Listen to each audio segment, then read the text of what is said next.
we need to talk about a massive news story, one of the biggest news stories concerning NATO alliance and NATO security for the entirety of the Russian invasion of Ukraine, and probably since the end of the Cold War. Poland has had 19, not one, not two, not three, not four, but 19 Russian drones violate its airspace and enter its internationally recognized territory. Now, this is not the first time. This might be the first time you're hearing about it because of the relatively semi-pitter-patter attention it's given when it happens. But there have been multiple instances where Russian drones during air attacks on Ukraine would cross over into Polish airspace. Sometimes they would cross over in the Polish airspace. The Poles would, see it on their radar. They'd get ready, they'd brace, and then it would turn around, go back, and then hit some, apartment building in Ukraine. And that would actually happen a few times where the Russians were seemingly using Polish airspace, which is by extension NATO airspace, protected by Article 5, in order to attack Ukraine from the rear when they send drones around the long way in order to avoid Ukrainian air defense systems and make it harder to shoot down their drones. But that wasn't the only way that Russia violated Poland's internationally designated territory. Mind you, we could talk about all of the attempted sabotage campaigns where they tried to pay refugees to burn Polish railways, or the targeting of the Polish defense sector, or any of these other examples, or examples of that happening in other NATO countries. But the other example of something like this happening would be when Russian drones going for Ukraine would go over, miss Ukraine, keep going, and then crash in Poland, crash out in farm fields near the border, whether it be in the Lublin region or otherwise. And this has happened on multiple occasions. What makes, now all of those things, all of those instances where a drone crosses over, that's a test of NATO's strength, whether or not it was purposeful or not. See, if a drone crosses over into NATO airspace and nothing is done in response, a signal that could be sent from that is, well, if we can send one drone, maybe we can send two. And if we can send two drones, maybe we can send four. And hey, maybe if we're sending all these drones, we could see how Poland responds, how NATO responds, and we can get an idea of how their air defense systems work, how their radars work, and we can do it at a relatively low cost. For example, for the 19 drones that were thrown at Russia today, thrown at Poland, they were shot down by F-35 aircraft. The drones that were thrown over, one of them being a decoy that was shot down, that means a drone that doesn't have a bomb in it, but is meant to look like it does so that you spend air resources on it. The NATO missile used to shoot it down from an F-35 cost $2.8 million. The drone itself cost $10,000. Really relatively cheap way to provoke NATO, to test NATO, and see what you can get away with. But the problem was, in all of the previous instances where this occurred, and these drones entered Ukrainian airspace and then went into Polish airspace, was a certain amount of plausible deniability. Does NATO want to create a crisis with Russia over a few drones entering their airspace and then going back into Ukraine? Or a few drones crashing in the middle of nowhere and not really hurting anybody? Not really, it's not, it's largely okay. Okay, well, maybe it hurts a few people. Maybe it hits a few homes. That's not good, but do we really want to create a crisis over this? We don't want this to spiral out of control. But this time is different. It's different for two reasons. The first reason is obvious: scale. One drone, shame on me. Two drones, shame on you. 19 drones, and this getting to an area of no plausible deniability. Another reason which makes it plausibly undeniable that the Russians did this, at least to some degree, on purpose, is that many of the drones that went into Poland went from Belarus. So you would have to expect that not only did over a dozen drones aiming for Ukraine overshot and went into Poland, but you'd also have to believe that they also sent drones, for whatever reason, through Belarus into Poland. They didn't even go into Ukraine at any point. So how can they overshoot Ukraine if they didn't even go into Ukraine? And again, we're talking about nearly, as Sosopathogen points out in site chat, 24 drones here. The plausible deniability here is extra, extra thin, which is what makes this particularly dangerous. Even if in those other times and those other instances, the Russians were doing something on purpose, but pretending it wasn't to test the West or to try to see what they could get away with or to test Western air defense systems. This is so much all at once, all in one night through multiple pathways, some of which does make no sense in reference to just attacking Ukraine. And the Poles have said as much, with the Polish Foreign Ministry openly stating that because they used the Belarusian route, they believe that this was a deliberate provocation against Poland, and of course, a violation of their international integrity, international territorial integrity. Now, from their position, like, and when you look at where these drones landed, it's not just near the border. It's not just in the Lublin region, whereas the vast majority of where these drones landed. You can also see they went past Warsaw. They went past Warsaw. They went up near Kaliningrad in the north. So they went past the nation's capital. They went way past Belarus, deep into Poland's north. And of course, they peppered the immediate border territory between Belarus and Poland and Ukraine and Poland.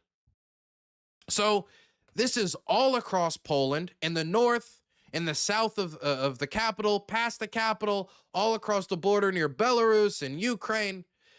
I mean, this is the most wide-spanning drone attack on Poland that Russia's ever done, by accident or on purpose, depending on your perspective.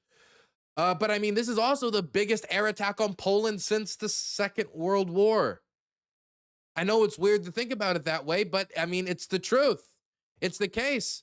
And Poles had to react accordingly. This is a message that Poles were sent all across the country.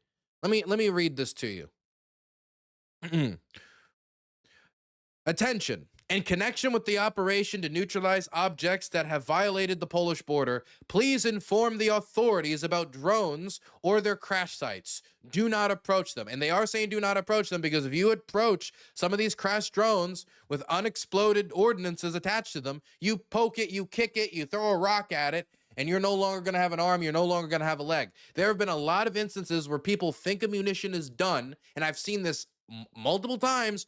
People go up, they try to grab it, and they don't have an arm anymore. Or they lose a bunch of fingers if they're lucky, that they didn't have to lose if they would have just waited it for an ordnance disposal team, or even better, just left it alone. So if you're in Poland, if you're in Ukraine, if you're in Belarus, if you're in any bordering country that could soon see the joy of Russian drones being added to your weather report, please remember, don't touch it. Don't touch it. Don't poke it. Don't mess with it. The drone will win. You in a fight with a drone, the drone will win basically almost every time. Just throwing that out there. On this occasion, though, it wasn't just that they violated Polish airspace. It wasn't just that they violated Polish airspace deep. It wasn't just the mass amount of drones that went into Poland. And it wasn't just the routes that take away a certain amount of plausible deniability that this was an accident. It was also that Polish civilian infrastructure was damaged. This is a civilian home that was damaged directly by a drone. So it wasn't just decoys that were sent into Poland. There were drones with real explosive ordnances that crossed into the border of Poland, armed drones, deadly drones that could have hit kindergartens, schools, hospitals, anything. Especially if the Russians are being honest, and it's like, oh, it's all an accident. If that's the case, then that's even more dangerous because you have no clue where it's going to land than if it was controlled and they just crashed it somewhere seemingly randomly to give it that picture. Or if they just threw it off and they just didn't care. They just wanted to see the effect. Either way, Polish civilians are being affected. Their infrastructure is being targeted. And again, Ukraine is the gates to Europe. That is where the violence can flow from if Ukraine is not the one bearing the brunt. If they're not bearing the brunt, who will? And this is a reminder of who exactly will. It's the countries that come next. It's the countries that come after Poland.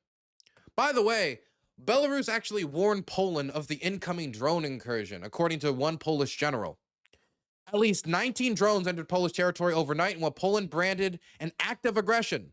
Warsaw says there were Russian drones coming from the direction of Belarus, prompting Polish and NATO jets to shoot down a number of them. General Wisław Kurka, chief of staff at Polish Armed Forces, said the advance warning was helpful for us, but somewhat surprising given Belarus supports for Russia in the war against Ukraine and tensions along the border with Poland. It could be that Belarus, always the little semi-fence sitter, always, trying to cross their T's and, dot their I's, wanted to be clear, hey, look, this is his idea, not mine.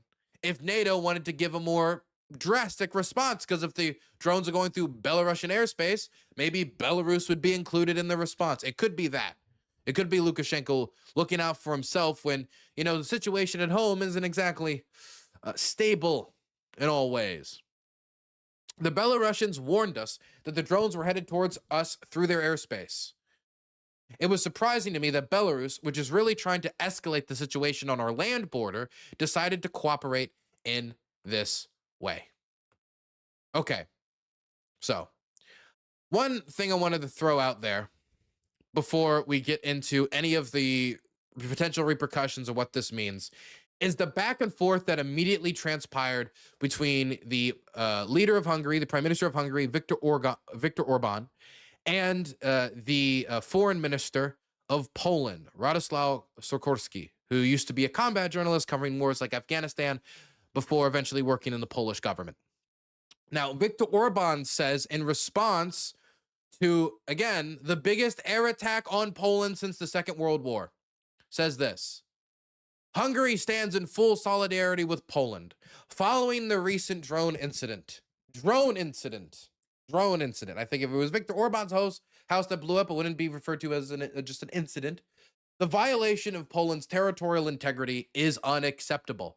The incident proves that our policy calling for a peace in the Russia-Ukraine war is reasonable and rational, living in the shadow. And then it goes on and on as to why we need to immediately negotiate a peace with the Russians. And as Viktor Orban's position has been for a while, the Ukrainians need to secede much more and give the Russians what they can broadcast as a victory. And Radosław responded, the foreign minister of Poland, the country that was attacked, the country that Hungary is in a military alliance with, the country that had similarly been victimized by Russian imperial aggression before. No, Victor, the incident proves you should get off the fence and condemn Russian aggression.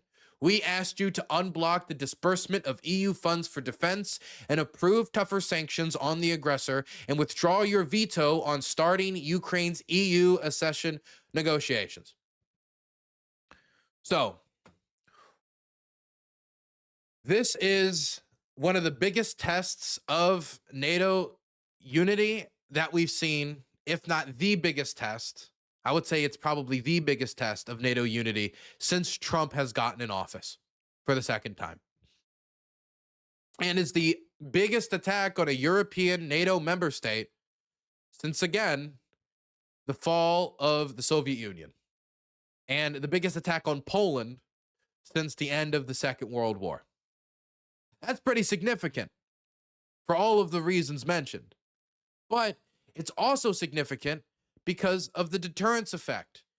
If there is no significant response to this, what is the signal sent to the Russians, irrespective of whether you thought this was purposeful or not, even though many signals point to it being probably purposeful?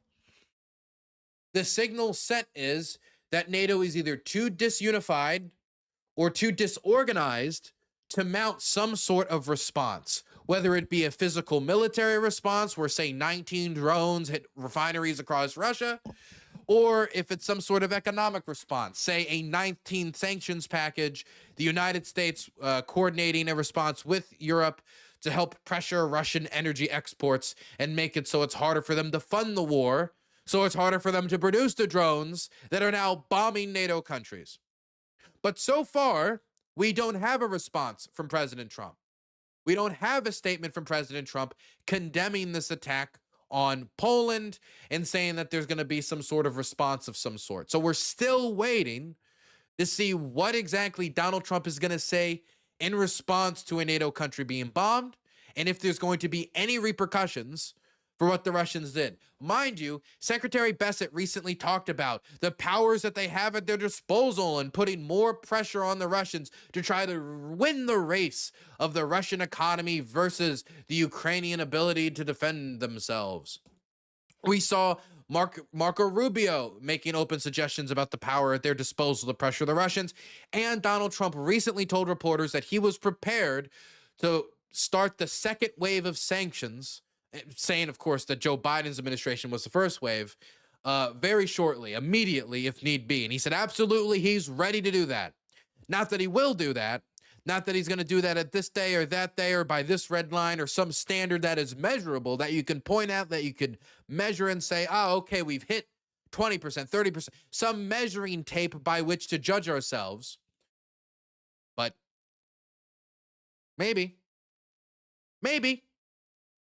So that's what we're sitting at right now. That's the last pressure, open response to Russia we have gotten from the Trump administration. We have gotten no new sanctions on the Russians. They didn't even get tariffs. We have had no strong action for 8 to 9 months since Trump has gotten into office. If he doesn't throw down a strong reaction to this, then whether or not the Russians meant to do this purposefully or this was accidental, the read they're going to get is, again, they're too disunified or too disorganized to do anything. And if there's ever going to be a moment to test NATO air defense systems, if there's ever going to be a moment where you want to shake the political will of Europe and make the public of these countries question if, you know, they really should stay unified or if they should just kind of cut Ukraine off, or these are the types of things you would do if you wanted to test NATO air defense systems, if you want to test Poland's air defense systems, if you wanted to test their radar systems, if you wanted to test the responsiveness of their aircraft. And think about how cheap it is. $10,000 for a decoy versus a $2.8 million missile. I mean, that war economic math just does not match up. It just does not work. So there has to be some sort of response that will make them not want to test Poland's air defense systems, not test NATO's responsiveness, and will not endanger Polish civilians in the same way that Russia has endangered and hurt Ukrainian civilians for the many, many, many years leading up to this. But that requires a strong response. That requires either some sort of physical response, some sort of economic response, or at the very least, some sort of threat that looks deliverable. But the problem is, and this is the hole that Donald Trump has dug himself, he has nobody to blame but himself. He has drawn so many red lines with over 7 deadlines that have been passed, red line after red line after red line, 2-week deadline after 2-week deadline, after 24-hour deadline, after 100-day deadline, after pre-inauguration deadline, after another 2-week deadline. And after so many deadlines and going into so many negotiations and calls saying we have to have a ceasefire, and if you don't, we're going to do X, Y, and Z, we're going to do sanctions, and then you don't deliver, you might have gotten us to a point where the only way Donald Trump will be understood is not through the threat of action, it is action itself. A lot of times, the most skilled tool in diplomacy, the most useful skill is being able to use your physical leverage by just speaking about it and not having to use it. I.e., look, I got a bigger army than you. We know how this is going to go. I don't want to have to waste the money. You don't want to get destroyed. How about we get to a deal on this mineral mine? That is the use of physical force and diplomacy. And so if the Russians think that Trump is never willing to do it, why wouldn't they endlessly test it to find the limits of it? Why wouldn't they see where Trump's bravery stops and ends, where his red line really is? See if his red line doesn't end at the borders of Ukraine, but ends deeper and deeper into Europe, the continent, and the alliance that he said, well, you know, maybe I'll defend them if they pay. The defense agreement, Article 5's stone commitment is kind of marginal. It's kind of marginal. It's on the line. Who knows? So, I mean, whether or not Donald Trump is going to have to come to NATO's defense out of political necessity, out of he sees it's useful for him, out of him seeing it's useful for the nation, which by extension is useful for him, I don't know. But until he does something, until he responds in some way, and he takes some action, not just some statement, then I don't think it's going to be sufficient and get the Russians to either be more careful about the drone attacks they're doing, which, again, you would expect the largest drone attack on Ukraine, over 800 drones, to elicit a response in and of itself, but apparently not. Outside of Keith Kellogg and the usuals. And that if they were to do it again, that the response would be even more severe. Make it so that okay, we have to be careful. We have to not do that. We've figured out that Poland is a red line, that Article 5 is still useful. See, Poland could have technically called Article 5. Aircraft entered its airspace, bombed its country. They could call Article 5. They didn't. They called Article 4. Article 4 basically means that they'll get a consultation with the rest of the alliance on their security crisis. Turkey has done this before, and in response to that, they got new Patriot interceptor systems.